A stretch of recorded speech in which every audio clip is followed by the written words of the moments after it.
Hello everyone, welcome to our channel. This is Srishti Agarwal. तो यहाँ पर हम लेकर आए थे सब्जेक्ट हिंदी के जो बेस्ट पार्ट होता है सब्जेक्ट हिंदी का, वो होता है व्याकरण। व्याकरण से संबंधित हमने क्लासेस स्टार्ट की थी। तो यहाँ पर हमने पार्ट फर्स्ट देख चुके थे हम, जिसमें हमने वर्ण समझा था और स्वरों को समझा था। तो अब हम आगे बढ़ते हुए देखेंगे व्यंजन।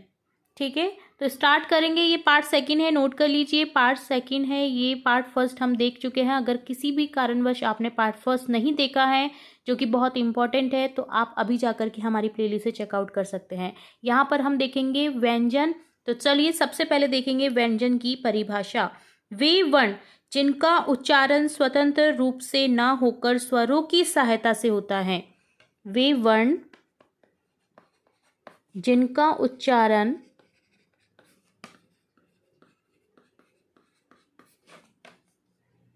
स्वरों की सहायता से होता है। ठीक है, स्वतंत्र रूप से ना होकर स्वरों की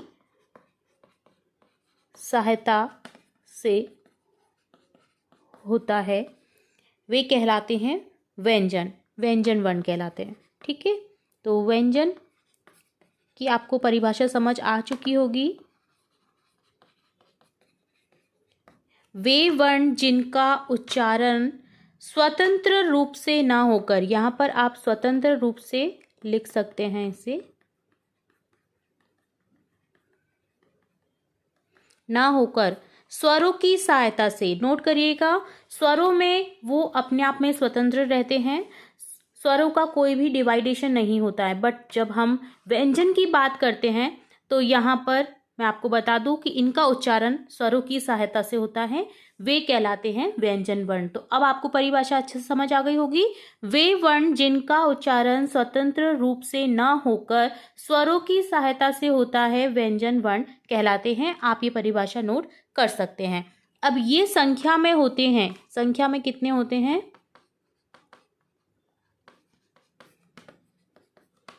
33। ठीक है, कितने होते हैं? 33 वर्ण होते हैं। ठीक है, तो ये भी बहुत इंपॉर्टेंट नोट है, आप नोट कर सकते हैं। इन्हें व्यक्त करने के लिए हलंत का सहारा लिया जाता है। चूंकि इनमें स्वर जुड़े रहते हैं, तो आप जो कै, खे, गे, घे ये अगर पढ़ते हो ना, तो आपने देखा होगा इनमें हलंत नहीं दिखता है आपको। क्यों? क्योंकि अभी इनमें क्या जुड़े हुए हैं? ए की मात्रा जुड़ी हुई है। तो कै को जब आप अलग करेंगे तो इस तरह से ये अलग हो जाता है। यानी कि व्यंजन जो व्यक्त किए जाते हैं वो हलंत से व्यक्त किए जाते हैं। तो एक नोट हो गया आपके लिए यहाँ पर कि हलंत का सहारा लिया जाता है। हलंत का सहारा लिया जाता है जब जो व्यंजन व्यक्त करते हैं हम तब। ठीक है, व्यंजन के भेद देखेंगे जो कि बहुत ही इंपॉर्टेंट है। ठीक है, व्यंजन के भेद। व्यंजन को करेक्ट रूप से इस तरह से लिखा जाता है। ठीक है, व्यंजन के भेद कितने होते हैं? 3 भेद। सबसे पहले स्पर्श व्यंजन, जो कि होता है कै से मैं तक की जो आपकी वर्णमाला रहती है, जिसमें टोटल 25 वर्ण रहते हैं। अगला रहता है अंतस्थ व्यंजन, जो रहते हैं टोटल 4, ये, रे, ले, वे। ठीक है, और थर्ड नंबर पे रहता है ऊष्म व्यंजन। तो मैं व्यंजन को इस तरह से इसलिए लिख रही हूँ क्योंकि व्यंजन जब लिखा जाता है ना, तो ये ही करेक्ट फॉर्म है। ये शॉर्ट फॉर्म है जो अब यूज़ होता है, बट करेक्ट फॉर्म ये ही है व्यंजन का। तो इसमें होता है ऊष्मा। ऊष्मा से ही आपको पता चल रहा है, जिसमें ऊष्मा की जरूरत पड़ रही है बोलने में। ठीक है, तो अंतस्थ क्या होता है? देखिए, अंतस्थ देखिए, आप ये रे लेवे को प्रोनाउंसिएशन करिए। ये, रे, ले, वे, सारी अंदर से आवाज आ रही है, इसलिए इनका क्या नाम है? अंतस्थ व्यंजन। स्पर्श व्यंजन में आपको कोई ना कोई चीज स्पर्श करनी पड़ रही होगी। देखिए, के, खे, गे, तो आपकी तालू स्पर्श कर रही है या आपके होठ स्पर्श कर रहे हैं, तो कोई ना कोई चीज स्पर्श करेगी, वो होते हैं स्पर्श व्यंजन। कै से लेकर के कै, खे, गे, घे, गे, ने, चे, चे, चे, चे, ने, तो ये जो लाइन होती है ना, 4-5 लाइनें जो आपकी हैं शुरू की, 25 वर्ण यहाँ पर मैं तक के 25 वर्ण यहाँ पर माने गए हैं स्पर्श व्यंजन। अंतस्थ आपको मैंने समझाई दिया है, जिनकी अंदर से आवाज आती है एयर 11, टोटल 4 हैं ये, ठीक है। और ऊष्म व्यंजन जिनको जो उच्चारण करते हैं ना हम, तब हमारा ऊष्मा से व्यक्त होते हैं वो व्यंजन। देखिए कौन कौन से होते हैं आपको पता चल जाएगा।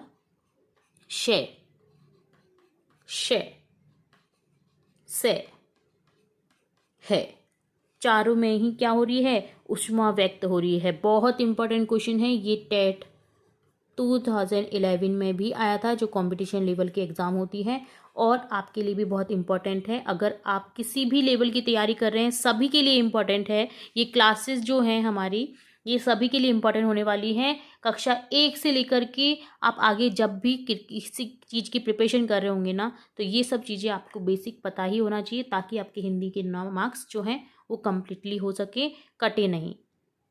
तो अब आपको समझ आ गया ऊष्म व्यंजन कौन कौन से होते हैं और अंतस्थ व्यंजन कौन कौन से होते हैं, स्पर्श व्यंजन कौन कौन से होते हैं। ये बहुत इंपॉर्टेंट है, याद रखिएगा। इनकी संख्या याद रखना है और इनका जो उच्चारण है वो याद रखना है कि किस किस भेद में क्या क्या व्यंजन व्यक्त किए जाते हैं।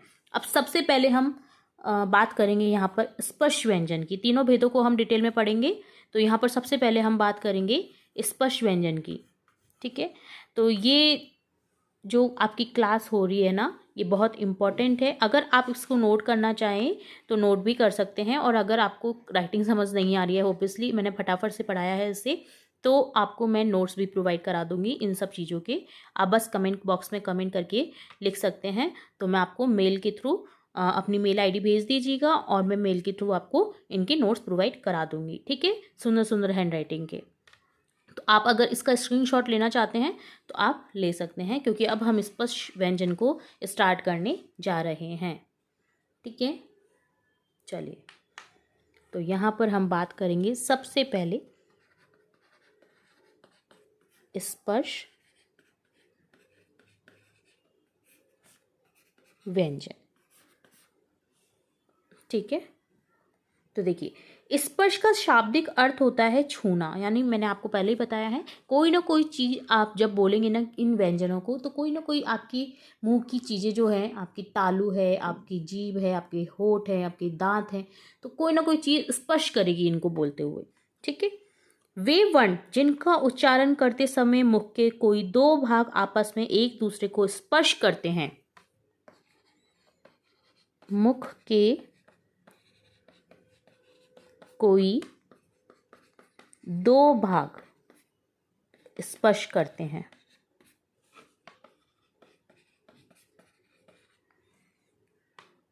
तो वे क्या कहलाते हैं, स्पर्श व्यंजन कहलाते हैं। जब भी आप किसी भी वर्ण का उच्चारण करेंगे तो आपके कोई मुख के दो भाग अगर स्पर्श कर रहे हैं, वो है स्पर्श व्यंजन, जो कि हमने देखा है कैसे, मैं तक के, ठीक है। ये संख्या में 25 होते हैं, ठीक है। इन्हें 5-5 वर्गों में बांटा गया है। आप पढ़ते होंगे 5-5 वर्ग, ठीक है। कौन कौन से हैं अब वो देख लेते हैं।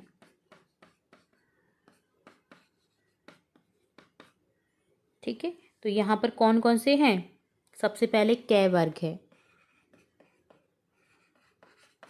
जिसमें है, अब हम हलन से व्यक्त करेंगे क्योंकि अभी इनमें हम व्यंजन ही पढ़ रहे हैं, स्वर नहीं पढ़ रहे हैं।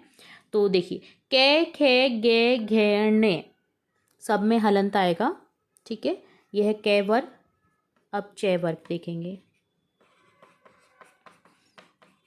चै, छे, जय, झय, न्य, जो कि व्यंजन में व्यक्त हो रहा है। देखिए, व्यंजन को जब हम व्यक्त करते हैं तो यहाँ पर ये आ रहा है, ठीक है।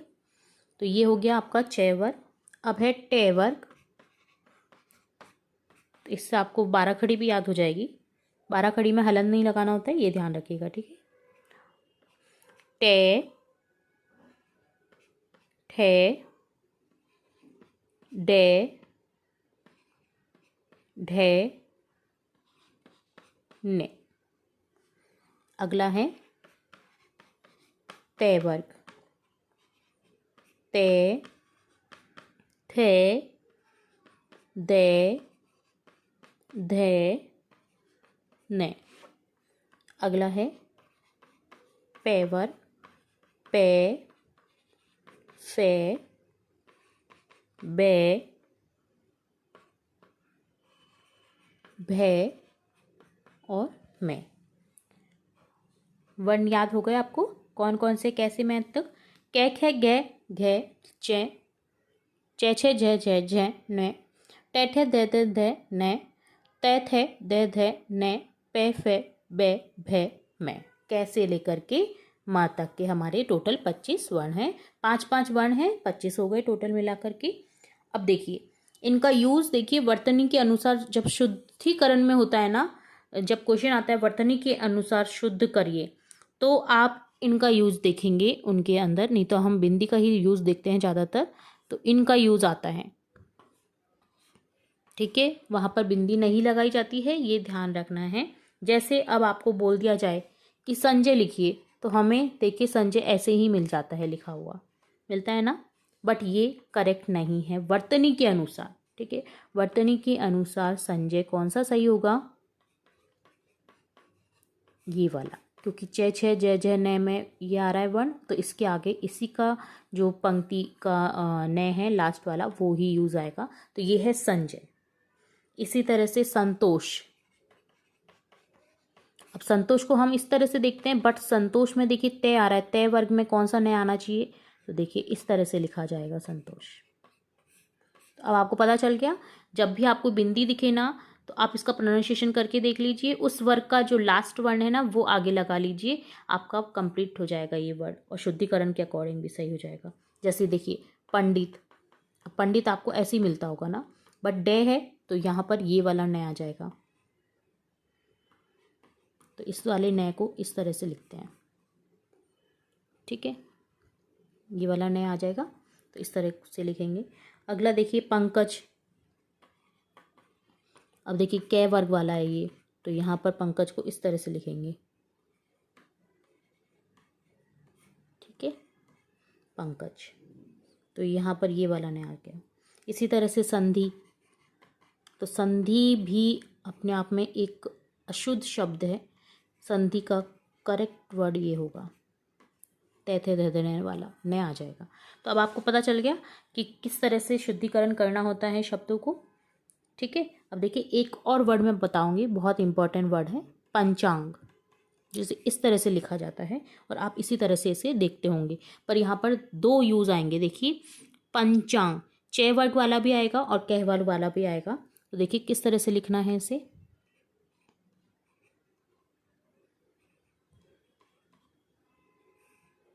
इस तरह से लिखेंगे आप पंचांग को। ठीक है, बहुत इंपॉर्टेंट है ये। एसआई जो लेवल की एग्ज़ाम होती है ना, एसआई 2011 में क्वेश्चन आया था, बहुत इंपॉर्टेंट था वर्ड, तो मैंने आपको बता दिया है।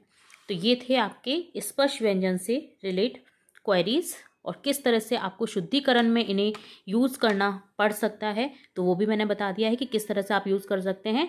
जय आ रहा है तो जय वाला जो नय है वो आ जाएगा, डे आ रहा है तो डे वर्ण वाला, के आ रहा है तो के वर्ण वाला। आपको बिल्कुल भी कंफ्यूज नहीं होना है, आपको जो उसी वर्ग है ना, वर्ग के अकॉर्डिंग आपको लिख देना है जो भी आपका रहेगा।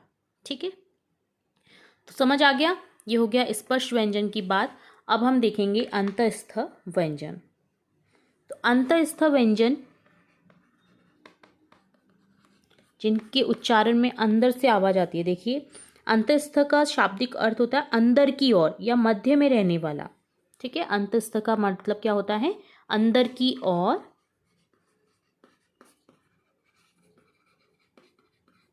या मध्य में रहने वाला। ठीक है, बात से ही पता चल रहा है। अंतःस्थ जो कि हमने पढ़े हैं, ये, रे, ले, वे। तो अब हम ये वाला जो पार्ट है ना अंतःस्थ का, और अच्छे से समझने के लिए नेक्स्ट पार्ट देखेंगे, क्योंकि ये पार्ट बहुत लंबा हो जाएगा। तो मैं सोचती हूँ कि आपको 15-15 मिनट का ही वीडियो मिले, ताकि आपको बहुत ज़्यादा लंबा वीडियो ना देखना पड़े। तो इसके लिए आपको देखना होगा पार्ट 3। तो जुड़े रहिए इसी तरह हमारे चैनल के साथ। वीडियो को पूरा देखने के लिए धन्यवाद।